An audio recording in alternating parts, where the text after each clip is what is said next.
Bonjour à tous et merci de nous retrouver sur France 3 Limousin. Dans un instant, nous ferons le point sur l'actualité de ce jeudi 27 février. Mais d'abord, j'accueille Alexandra Fillot avec les résultats de la question Internet. Bonjour Alexandra. Bonjour Anaïka. La question, est-il utile que la gendarmerie soit présente sur les réseaux sociaux? 68% des personnes qui se sont exprimées sont favorables à cette présence. Aujourd'hui, nouvelle question. Buvez-vous sans crainte l'eau du robinet? Votre avis, nous l'attendons, comme toujours sur limousin.france3.fr. Et justement, dans la revue de presse, cette qualité de l'eau que nous buvons est observée de près par l'UFC Que Choisir. À lire dans Aujourd'hui en France, mais également sur notre site internet. Dans cette étude, l'association de consommateurs dénonce la forte présence de pesticides ou de nitrates dans l'eau du robinet des zones rurales. Alors si 98% des Français boivent une eau de qualité, près d'1,5 million d'habitants paieraient encore pour une eau non conforme aux critères réglementaires, une eau qui est malgré tout potable. Dans le détail, si les pollutions agricoles sont en cause dans 69% des cas, les 3 départements du Limousin, on le sait, sont concernés par la radioactivité naturelle. 28 200 personnes seraient concernées selon l'étude, ainsi que par la présence d'aluminium dans l'eau pour les départements de la Corrèze et de la Haute-Vienne, soit 17 400 personnes. Pour en savoir plus, rendez-vous ce soir à 19 h pour un point complet. On n'y manquera pas. En politique, les candidats se font désirer pour les municipales, c'est à lire dans Aujourd'hui en France. Effectivement, Anaïk, la clôture de la période de dépôt des candidatures est fixée à jeudi prochain et de nombreuses préfectures s'alarment du faible nombre de listes déposées. C'est le cas en Creuse notamment, où 80 communes de moins de 1000 habitants et 5 communes de plus de 1000 n'ont toujours pas de candidats déclarés. Un problème que le quotidien explique en partie par le fait que pour la première fois cette année, les candidats dans ces petites communes de moins de 1000 habitants doivent impérativement déposer leur candidature à la préfecture. De nouvelles règles électorales donc pour expliquer ce phénomène, mais pas seulement. Le quotidien évoque également des raisons stratégiques et je cite, certains préfèrent jouer la montre. Au ministère de l'Intérieur, on redoute donc déjà un véritable embouteillage la semaine prochaine. On suivra ça évidemment. Enfin, une photo ce matin sur le site internet du Populaire. Celle du chanteur Pharrell Williams, celui qui chante Happy, qui dîne à Paris dans une assiette Bernardo. Photo postée sur les réseaux sociaux par l'artiste JR qui avait collaboré avec le porcelainier pour une création. JR dont je vous parlais cette semaine pour la décoration du Panthéon. Alors la porcelaine de Limoges et Pharrell Williams réunis sur une même photo qui fait le buzz sur les réseaux sociaux. On adore bien sûr Limoges is happy. Happy, évidemment, et c'est le chef Jean Humbert qui avait cuisiné dans cette assiette. Merci beaucoup pour cette revue de presse, Alexandra. On vous retrouve ce soir à 19 h. L'événement du jour pour la région se passe à Paris, puisque le concours national de la race bovine limousine a commencé depuis ce matin au Salon de l'Agriculture, où nous retrouvons en direct Philippe Mallet. Bonjour Philippe, alors c'est le grand show pour la limousine aujourd'hui. Oui, bonjour Anaïk. Le concours général n'est pas encore achevé. Il s'achèvera vers 12h30, 12h45 avec le prix des champions. Il y a quelques instants, ce sont les vaches souhaitées, c'est-à-dire avec leurs veaux depuis 4 ans qui étaient sur le ring. Et en ce moment, ce sont les aînés qui sont en piste actuellement. Alors Benoît Souvigné, bonjour. Bonjour. Vous êtes juge agréé pour le concours général depuis 2005. Vous êtes vous-même éleveur à Villedieu dans le Cantal.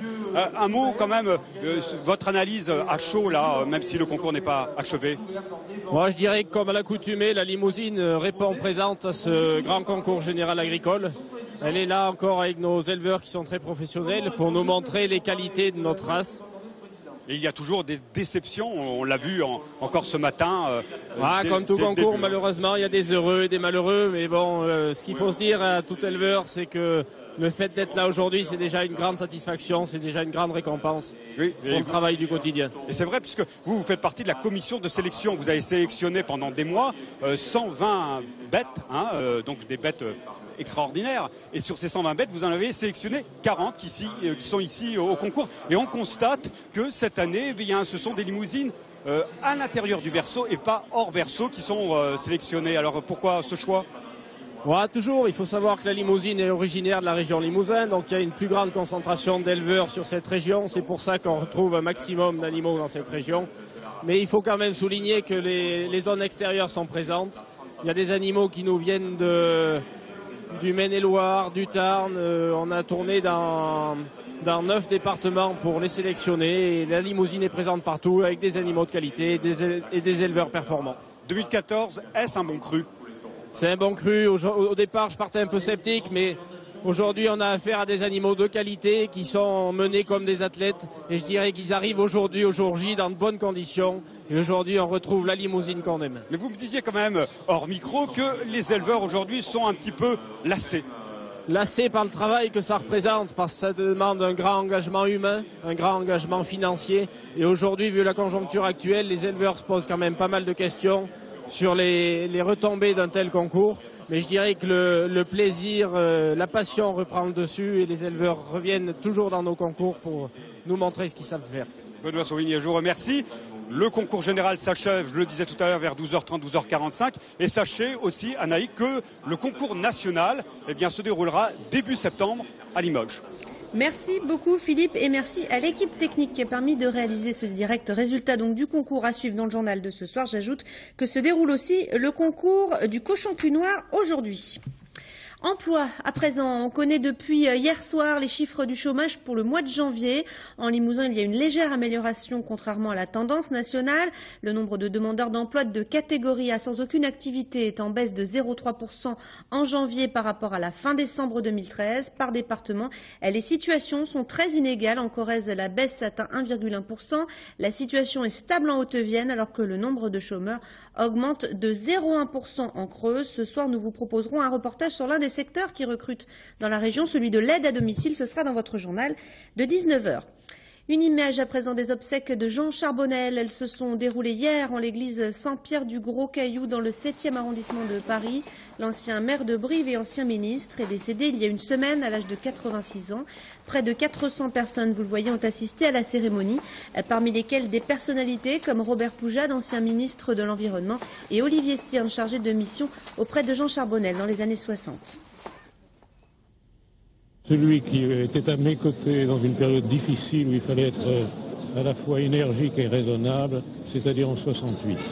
Je garderai le souvenir d'un homme droit, fidèle, cultivé, et qui, je crois, fait honneur à notre pays.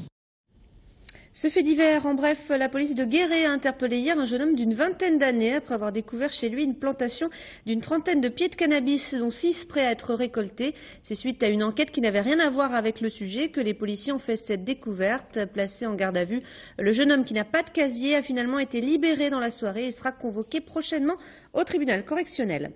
Et puis sachez que la gendarmerie de la Haute-Vienne arrive sur les réseaux sociaux. Elle a lancé officiellement hier sa page Facebook, objectif communiquer plus largement avec le public et plus particulièrement les jeunes, avec des messages d'alerte à destination des mineurs victimes de violences ou des conseils de prudence. Les groupements de Creuse et de Corrèze devraient suivre. En tennis, le 24e Open de la ville de Brive se poursuit jusqu'au 8 mars. 3 semaines de matchs et un record de fréquentation cette année. Le reportage de Jean-Sébastien Tingot et Jacques Danin. Carton plein pour la 24e édition de l'Open de tennis de Brive. Cette année, le tournoi bat des records d'inscription, surtout chez les plus jeunes et les filles. La conséquence d'un planning bien adapté avec des matchs en journée durant les vacances. Autre explication, une réforme fédérale visant à rendre plus ludique la pratique de ce sport, tout en continuant à détecter les futurs champions. Pour les meilleurs, il y a toujours de la compétition, pour les meilleurs du départementaux et régionaux, avec un tableau classique. Par contre, la nouveauté, donc, c'est ces nouveaux formats adaptés aux jeunes et où le but est avant toute chose d'amener les enfants à une approche de la compétition, mais sans prise en compte des résultats. Pas de quoi démotiver les 42 petits tennismen et women de 8 à 10 ans qui se sont affrontés mercredi matin. Moitié de terrain et balles plus grosses pour un maximum de plaisir, mais pas question de laisser au vestiaire l'esprit de compétition. J'ai fait 3 matchs, j'en ai gagné 2. J'ai tout gagné, j'en ai joué 4. Mon point fort, c'est le coup droit et les smash et les volets. Et mon point faible, le service. Avec des enfants qui pour certains ont commencé à 4 ans, la relève est assurée. De quoi voir encore du beau jeu dans les années à venir. L'Open se terminera le 8 mars prochain. En 2015 pour sa 25e édition, la compétition pourrait rentrer dans le circuit des tournois nationaux pour les hommes. De quoi attirer l'élite du tennis français dans la cité gaillarde. En bref, on connaît la tête d'affiche qui inaugurera l'opération Culture au grand jour le 5 avril. Il s'agit du chanteur Gaëtan Roussel. Il sera en concert à 20h30 à Boisseuil pour lancer ses 15 jours de festivités culturelles gratuites en Haute-Vienne. Des places pour assister à ce concert sont à gagner à partir du 5 mars sur le site du Conseil général. Et puis, autre idée de sortie, Rue Tabaga, chanson de 1939 à 1945. C'est ce week-end à la ferme de Villefavard, un spectacle qui est proposé par le Chœur de l'Éducation nationale. Place maintenant à votre édition des initiatives composées de reportages venus des autres régions de France 3. À tout de suite. Dans un instant, nous nous rendrons à Nice où des enfants retirés de leur famille reprennent confiance en eux au contact des animaux. Nous pousserons la porte de la première auto-école sociale en Alsace. Grâce à elle, les candidats les plus défavorisés peuvent passer leur permis à moindre coût. Mais tout d'abord, commençons cette édition en Marseille. Réservation de restaurants, vêtements apportés au pressing. Depuis une semaine, une centaine de salariés bénéficient des services d'un concierge. Alors, nous avions... J'ai oublié mon petit ticket. C'est pas grave, vous inquiétez pas, on a tout noté. Nous avions une robe en nettoyage. Oui. Profession concierge. Pas comme le concierge qui fait du gardiennage, mais plutôt comme celui qui officie dans les hôtels de luxe. Donc vous avez consommé 6 repassages, vous avez droit encore à 14 repassages sur votre carte. 2 fois par semaine, Sylvain Parodi assure une permanence cité de la cosmétique. Et là, il exauce les vœux de ceux qui travaillent beaucoup. Ça change beaucoup de choses. Avec ce petit geste qu'on fait là entre midi et 2, ça me permet en fait de garder mon samedi matin pour moi. Je viens, je dépose le pressing, les retouches, la cordonnerie, je fais même faire ma carte d'identité. Et du coup, tous mes samedis matins sont maintenant disponibles et libres pour moi. Des vêtements impeccables, des voitures lavées, des massages entre 2 réunions et même plus de problèmes de nounou. Le service existe depuis une semaine, 100 personnes sont abonnées, soit la moitié des salariés. À force d'être chouchoutés, ils pourraient formuler des demandes farfelues. Est-ce que vous acceptez tout? Alors, la réponse première du concierge, c'est oui. Oui madame, oui monsieur. Et donc on répond à l'ensemble des demandes de nos clients, effectivement. Vous avez quand même des limites, non? Alors, dans la limite de la légalité, effectivement, hein, on ne va pas au-delà des règles et des lois, mais malgré tout, dans ce cadre-là, on est capable de répondre à tout un ensemble de demandes. Bonjour, votre taxi-moto vous attend en bas? Je vous amène? D'accord. Allez. Le concierge peut trouver un moyen d'arriver à l'aéroport en 10 minutes, aussi facilement qu'un cadeau pour la Saint-Valentin. Une fois libérés de tout ce stress, les professionnels deviennent plus efficaces, les arrêts maladie diminuent, encore un peu de douceur et la productivité s'améliore. Allez, bon vol. Merci. Et puis bon voyage. À bientôt.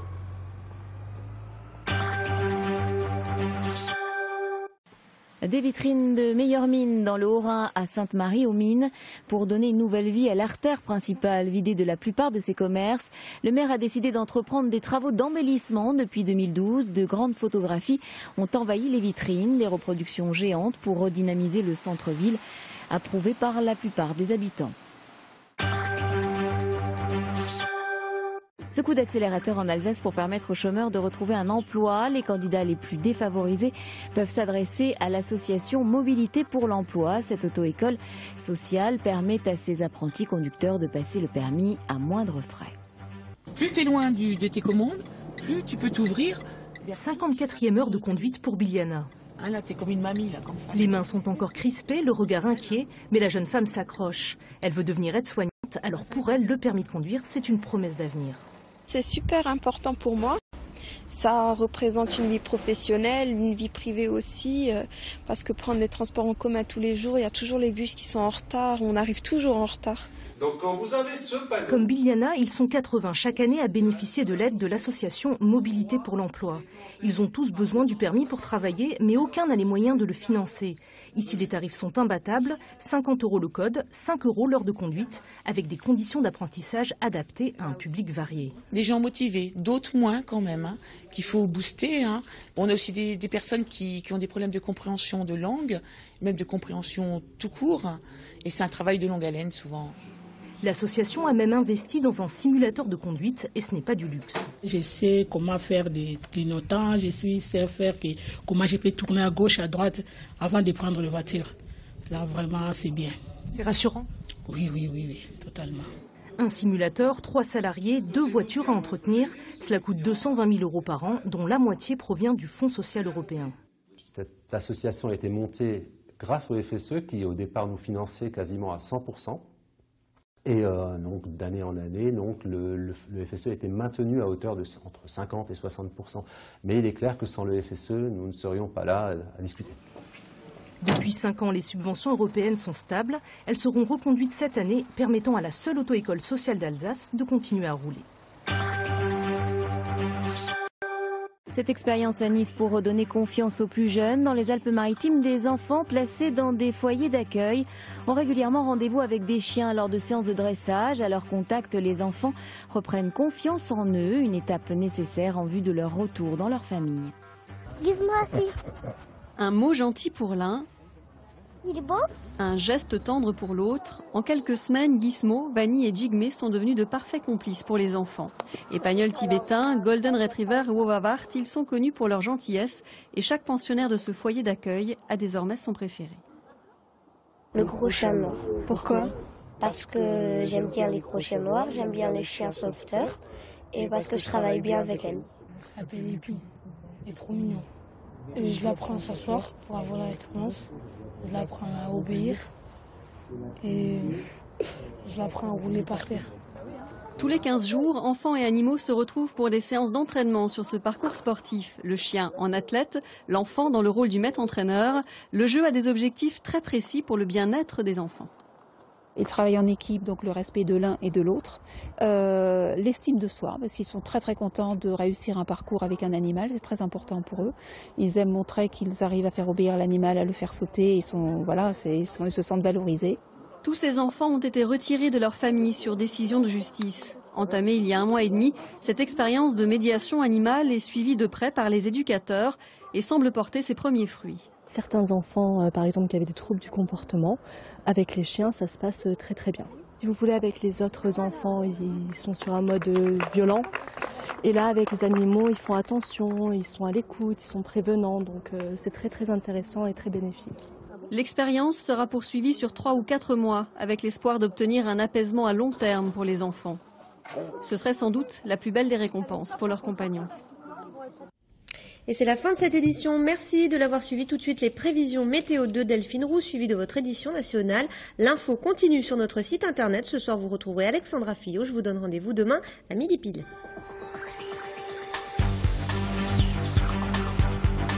L'info régionale continue sur France3.fr.